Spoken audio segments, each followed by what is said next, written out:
بسم اللہ الرحمن الرحیم ان اللہ وملائکتہ یصلون علی النبی یا ایہا الذین آمنوا صلوا علیہ وسلموا تسلیما اللہم صلی علی محمد وعلی آل محمد۔ تمام مسلمان بہن بھائیوں کو میری طرف سے السلام علیکم۔ جیسا کہ آپ کو معلوم ہے کہ ہم نے 7 روزہ استقبال رمضان کورس شروع کیا ہوا ہے۔ پچھلی نشست میں ہم نے آپ کو نبی اکرم صلی اللہ علیہ وآلہ وسلم کا استقبال رمضان کا طریقہ کار بتایا تھا کہ نبی اکرم صلی اللہ علیہ وآلہ وسلم رمضان کا استقبال کیسے فرماتے تھے، شعبان میں نبی اکرم صلی اللہ علیہ وآلہ وسلم کا کیا طریقہ کار تھا۔ آج کی نشست میں انشاءاللہ ہم آپ کو تراویح سے متعلق آپ صلی اللہ علیہ وآلہ وسلم کا معمول بتائیں گے۔ رمضان المبارک میں نبی اکرم صلی اللہ علیہ وآلہ وسلم کا تلاوت کا، سحری افطاری کا، اعتکاف اور شب قدر کے بارے میں انشاءاللہ آپ کو بتائیں گے۔ اس سے پہلے میں ضروری سمجھتا ہوں کچھ مسائل و احکام ہیں اس کے بارے میں بتانا۔ ماہ رجب کی پہلی رات ہو یا شعبان کی 15ویں رات یا کوئی بھی فضیلت والی رات ہو، ان راتوں کی کوئی خاص عبادت مقرر نہیں ہے۔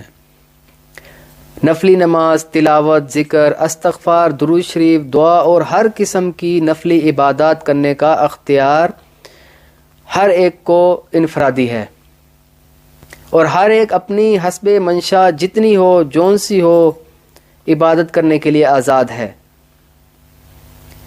نہ تو ایک دوسرے کا کوئی پابند ہے اور نہ ہی کوئی خاص طریقے کی عبادت ان راتوں کے لیے مقرر ہے۔ ان راتوں میں نفلی عبادات تنہائی میں کرنے کا حکم ہے، اجتماعات کو لازم سمجھنا منع ہے۔ ساری رات عبادت کرنا ضروری نہیں، بلکہ جتنی بھی توفیق ہو غنیمت سمجھا جائے۔ یہ نفلی عبادت اس کی خاطر کسی فرض یا واجب کو چھوڑنا جائز نہیں ہے، بلکہ نفسانی و شیطانی چال بازی ہے۔ مثلا رات کو عبادت میں مصروف رہ کر صبح فجر کی نماز کو چھوڑ دینا۔ شرعی اعتبار سے رات سورج غروب ہونے کے بعد سے ہی شروع ہو جاتی ہے اور صبح صادق تک برقرار رہتی ہے، لہٰذا عشاء کی نماز سے پہلے اور مغرب کی نماز کے بعد آپ ان تمام فضیلت والی راتوں کی عبادت کر سکتے ہیں اور ان سے آپ فائدہ اٹھا سکتے ہیں۔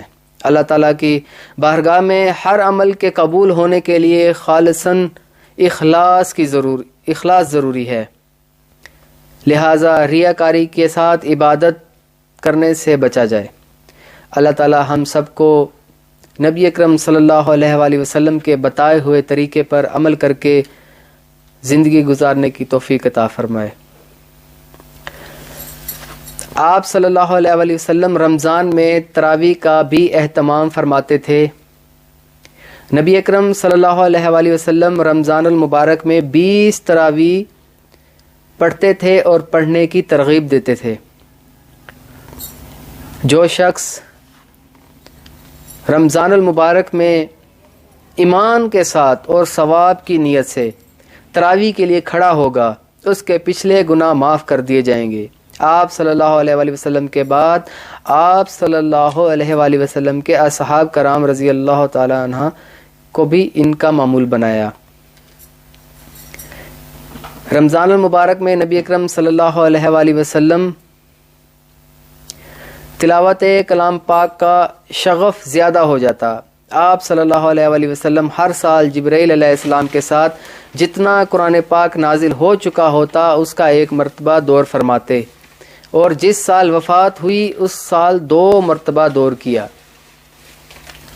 ہم سب مسلمان بہن بھائیوں کو بھی چاہیے کہ قرآن پاک کو رمضان المبارک میں ایک بار ضرور ختم کریں، روزانہ پڑھنے کا معمول بنائیں۔ اگر ہم نے عربی میں ایک بار پڑھ لیا ہے تو کوشش کریں ترجمے کے ساتھ، تفسیر کے ساتھ پڑھیں۔ جتنا ہم قرآن پاک کو ترجمے اور تفسیر کے ساتھ پڑھنا شروع کریں گے، اتنا ہی اللہ پاک دین کے لیے ہمارے دل کو کھول دیں گے اور سمجھ عطا فرمائیں گے۔ سحری افطاری میں آپ صلی اللہ علیہ وآلہ وسلم کا کیا معمول تھا؟ آپ صلی اللہ علیہ وآلہ وسلم سحری کھا کر روزہ رکھتے اور سحری کا کھانا اخیر وقت میں تناول فرماتے، اور کسی کو سحری کے کھانے کے لیے بلاتے تو یوں فرماتے کہ آؤ برکت والا کھانا کھا لو، اور دوسروں کو بھی سحری کی تلقین فرماتے کہ سحری ضرور کھایا کرو کہ یہ کل کا کل ہی برکت والا کھانا ہے۔ اگر سحری میں کوئی کھانا میسر نہ ہو تو پانی کا گھونٹ ہی کافی ہے، اور فرماتے یہود و نصارہ کے روزوں کے درمیان سحری کا فرق ہے۔ اور افطاری آپ صلی اللہ علیہ وسلم سورج ڈوبتے ہی فوراً فرما لیتے، اور افطاری میں تاخیر کو ناپسند سمجھتے، اور فرماتے کہ امت بھلائی میں رہے گی جب تک کہ افطار میں جلدی کرتی رہے گی، اور افطار کے لیے کھجور، خشک چھوارے، دودھ اور پانی میں سے کوئی چیز استعمال فرماتے، آگ پر پکی ہوئی چیز پر افطاری شروع نہ فرماتے۔ ہم مسلمان بہن بھائیوں کو بھی چاہیے کہ ہم جیسے نبی اکرم صلی اللہ علیہ وآلہ وسلم اپنی سحری کرتے اور جس طرح افطاری کا معمول تھا، ہمیں بھی اسی طرح سحری اور افطاری کرنی چاہیے۔ کوشش کرنی چاہیے کہ ہمیں افطاری کھجور، چھوارے، دودھ یا پھر پانی سے شروع کرنا چاہیے۔ آگ پر پکی ہوئی چیزوں سے ہمیں پرہیز کرنا چاہیے۔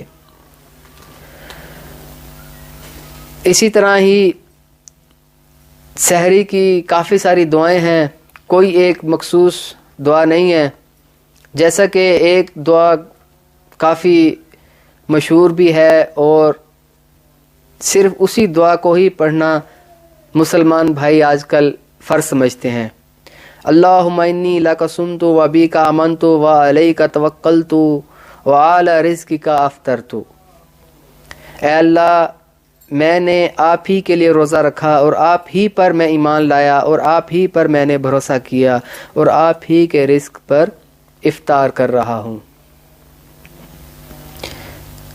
ایسے ہی بہت ساری دعائیں بھی ہیں جو ہمیں سحری میں، افطاری میں پڑھنی چاہیے۔ مختلف دعائیں پڑھنی چاہیے، کوئی ایک مخصوص دعا نہیں پڑھنی چاہیے۔ نبی اکرم صلی اللہ علیہ وآلہ وسلم شب قدر کی تلاش میں اہتمام فرماتے اور شب بیداری بھی فرماتے، اور اسی مقصد کے لیے آخری عشرے کا اعتکاف فرماتے، اور صحابہ کرام رضی اللہ عنہ کو بھی اس کی تلقین فرماتے، اور اخیر عشرے کی تاک راتوں میں تو جاگنے کی زیادہ تاکید فرماتے۔ انشاءاللہ ماہ رمضان قریب ہے، رمضان آنے والا ہے۔ ہمیں چاہیے کہ یکم رمضان سے لے کر آخری رمضان تک، رمضان کی آخری رات تک ہمیں عبادت میں مصروف رہنا چاہیے۔ ہر تاک رات، ہر جف رات عبادت میں گزرے ہماری، جیسا کہ شب قدر کی فضیلت کے بارے میں ہے کہ 1000 راتوں سے بہتر ہے۔ تو مسلمان بھائی بہن صرف تاک راتوں کی زیادہ کوشش کرتے ہیں، مسجدیں آباد ہو جاتی ہیں، مسجدوں میں رش بڑھ جاتا ہے۔ ہمیں چاہیے کہ آخری عشرے میں صرف تاک رات میں ہی نہیں، جفت رات میں بھی عبادت کرنی چاہیے تاکہ ہم شب قدر کو حاصل کر لیں۔ اعتکاف کے متعلق آپ صلی اللہ علیہ وآلہ وسلم کا معمول یہ تھا کہ آپ صلی اللہ علیہ وآلہ وسلم رمضان المبارک کے آخری عشرے کا اعتکاف نہایت اہتمام سے فرماتے اور تا حیات اس کا معمول رہا، اور اگر کسی رمضان المبارک میں سفر کی وجہ سے آخری عشرے کا اعتکاف نہ فرما سکتے تو آئندہ سال 20 دن کا اعتکاف فرماتے، اور ہر ایک مرتبہ آپ صلی اللہ علیہ وآلہ وسلم شب قدر کی تلاش میں پورے ماہ رمضان المبارک کا اعتکاف کیا۔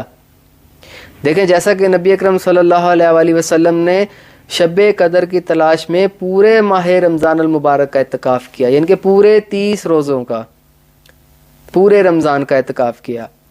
ہمیں بھی چاہیے کہ ہمیں یکم رمضان سے اخیر رمضان تک عبادات میں گزاریں، 30 دن یا 29 دن جتنے بھی ہوں ہمیں اللہ کو دے دینے چاہیے، اور اس کے بعد بھی ہمیں نماز کی پابندی رکھنی چاہیے، اس کے بعد بھی ہمیں نفلی روزوں کی پابندی رکھنی چاہیے۔ اللہ تعالی ہم سب کو نبی اکرم صلی اللہ علیہ وآلہ وسلم کے طریقوں پر چل کر عبادات کرنے کی توفیق عطا فرمائے، اور ہمیں عمل کرنے کی سمجھ توفیق عطا فرمائے، آمین ثم